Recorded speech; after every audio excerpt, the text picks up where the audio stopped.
उसके साथ उसका ऊंट था जिस पर सामान लदा हुआ था और पानी का एक मशकीजा भी था। सफर के दौरान उसे बहुत प्यास लगी और पानी खत्म होने लगा। स्ट्रॉन्ग दिन का वक्त था और सूरज आसमान पर आग बरसा रहा था। सौदागर ने देखा कि दूर एक जगह, तो उसने देखा कि वहां एक पुराना खुश्क कुआं है। कुएं के अंदर सिर्फ चंद कतरे पानी दिखाई दे रहे थे जो प्यास बुझाने के लिए नाकाफी थे। सौदागर बहुत मायूस हुआ, लेकिन उसने देखा कि कुएं के पास एक छोटा सा मिट्टी का बर्तन पड़ा है और उसके साथ एक रस्सी भी। बर्तन के अंदर एक चिट्ठी रखी थी।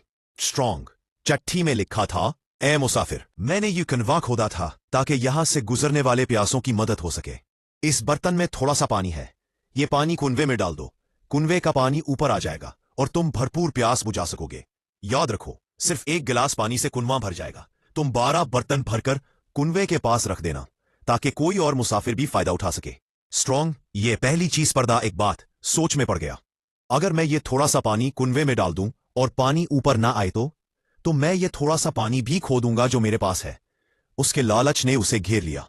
उसने सोचा, बेहतर है कि ये थोड़ा सा पानी पी लूं और अपनी प्यास बुझा लूं। स्ट्रॉन्ग उसने वो थोड़ा सा पानी पिया, मगर वो इतना कम था कि उसकी प्यास बुझने की बजाय और बढ़ गई। वो मायूसी के आलम में कुनवे की तरफ देखता रहा जहां अब एक भी कतरा नहीं बचा था। उसे अपनी लालच और बेवकूफी का एहसास हुआ कि वो भरपूर पानी पीने का मौका गिनवा बैठा था। स्ट्रॉन्ग होते ही सौदागर प्यास की शिद्दत से निढाल हो गया और वहीं गर गया। उसके लालच ने उसे अपनी जान से हाथ धोने पर मजबूर कर दिया।